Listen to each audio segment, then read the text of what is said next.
नमस्कार बंधुरा आज के तुम्हारा जो भिडियोटा पाबे वैष्णव मातार मंदिर।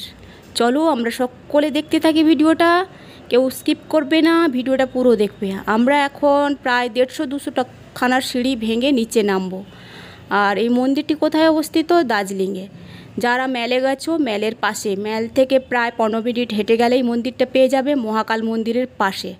মহাকাল মন্দিরে উঠতে গেলে প্রায় 500 সিঁড়ি আর এখানে যেতে গেলে 150 সিঁড়ি ভাঙতেই হবে। আর এই দেখো পাহাড়ের গুফা, ভেতরের দিকে মাতাজি আছে, সামনেও মাতাজি আছে, ভেতরের দিকে একটা প্রদীপ জ্বলছে। ওই ছোট আলোক বিন্দু, ওখান দিয়ে আমাদের যেতে হবে। কিন্তু যেতে গেলে আমাদের তার আগে হামাগুড়ি দিয়ে যেতে হবে, কেননা রাস্তা খুব ছোট, দাঁড়িয়ে তো যাওয়ার কথা তুলনায় প্রশ্নই আসে না। আমাদের যেতে অনেকটা অসুবিধা হয়েছিল, হামাগুড়ি দিয়ে যেতে হচ্ছিল, তাই ভিডিওটা ঠিকঠাকভাবে করে উঠতে পারেনি, কিন্তু কষ্ট হচ্ছিল খুব। আর তোমরা গেলে এই মন্দির দর্শন করো আর জয় মাতাজি বলে কমেন্টে লিখবে। ও ঘর ঢোকার সময় প্রচুর অন্ধকার ছিল, তো মোবাইলে লাইট জ্বালিয়ে আর মোবাইলের যে ভিডিওটা করছিলাম জুম করা ছিল, যার জন্য পিকচারগুলো ফেটে ফেটে আসছে। আমার খেয়াল ছিল না, প্রথমে জুম করা ছিল, সেটাকে যে আমি স্মল করব করা হয়নি, তাই কিছুটা পিকচার ফেটে ফেটে গেছে। আর যেটা তুলে এনেছি, এই দেখো ভেতরে প্রদীপ জ্বলছে, গণেশজি আর মাতাজি বসছে। এই প্রদীপ থেকে তোমরা আরতি অবশ্যই নেবে। আজ নবরাত্রি, তাই সকলকে জানাচ্ছি শুভ নবরাত্রির প্রীতি ও শুভেচ্ছা। সকলে নবরাত্রি ভালো কাটুক।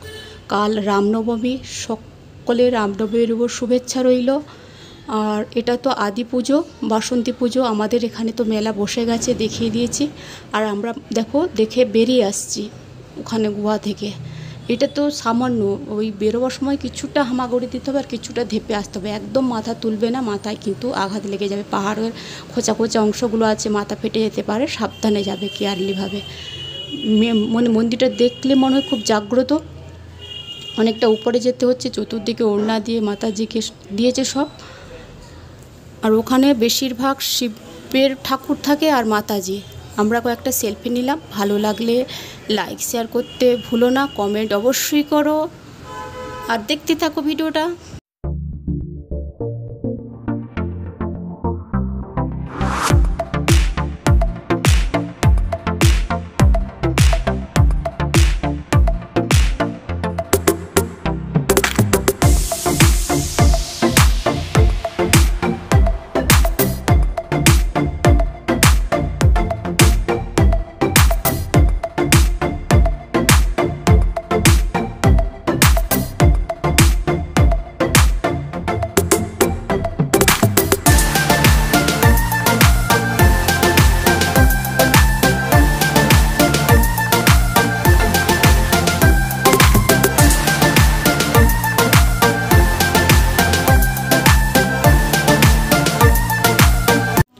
प्रेम से बोलो जय माता जी।